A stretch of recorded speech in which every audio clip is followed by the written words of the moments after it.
maanta waa kowda bisha Shawaal ee tirsiga taariikhda Islaamka waana sagootinta bishii barakaysnayd ee Ramadaan iyo soo dhaweynta Ciid al-Fidriga dadweynaha ku dhaqan magaalada Burco ee xarunta gobolka Togdheer ayaa saaka aroortii hore u dareeray goobaha lagaga tukanayo salaada Ciid al-Fidriga iyadoo lagaga tukaday goobihii ugu badnaa ee lagaga tukado taariikhda magaalada Burco salaada Ciida garoonka kubadda cagta ee Alamse ee magaalada Burco oo ay ku tukadeen dadweynihii ugu badnaa ayay kala soo qayb galeen mas'uuliyiin uu kamid yahay wasiirka xanaanada xoolaha Jamhuuriyadda Soomaaliland Abdi Awdaahir Ali saraakiil ka tirsan ciidamada militariga iyo booliska maamulka gobolka Togdheer ka degmada Burco xildhibaanada golaha deegaanka iyo mas'uuliyiin kale waxaana halkaasi ka hadlay qaar ka mid ah mas'uuliyiintaasi oo ka soo jeediyay halkaasi khudbado ku aadan maamuuska munaasabada Ciid al-Fidriga waxaana hadaladoodii ka mid ah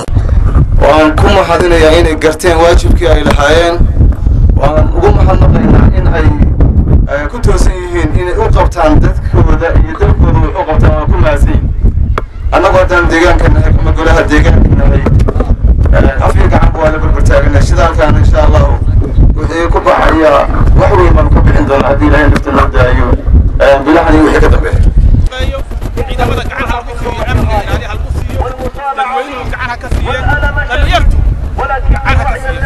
markii la soo gabagabeeyay tukashada salaada Ciid al-Fidriga ayaan mikrofoonka la dhex qaadnay dadweynaha ku dhaqan magaalada Burco oo u soo diyaar garoobay maanta Ciid al-Fidriga wajiyadoodana uu ka muuqday dareen farxad iyo reereyn laga dheehanayo oo salaam u diray ehelooda ku sugan daafaha caalamka waxa hadaladoodii ka mid ah dhammaan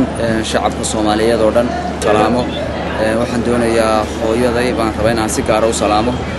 magaranaysaa Caasha Cabdikaas waxaan rabaa inaan halka salaamo dhammaan ehelkayga oo dhan gaar oo salaamaya madaxweynaha iyaga magaranaysaa Xasan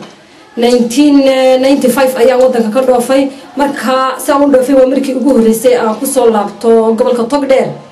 marka aad iyo aad waxaan u salaamayaa si aad u farxad badan ayaa waxaan u salaamayaa madaxweynaha Jamhuuriyadda Soomaaliland Axmed Maxamed Maxamuud Silaanyo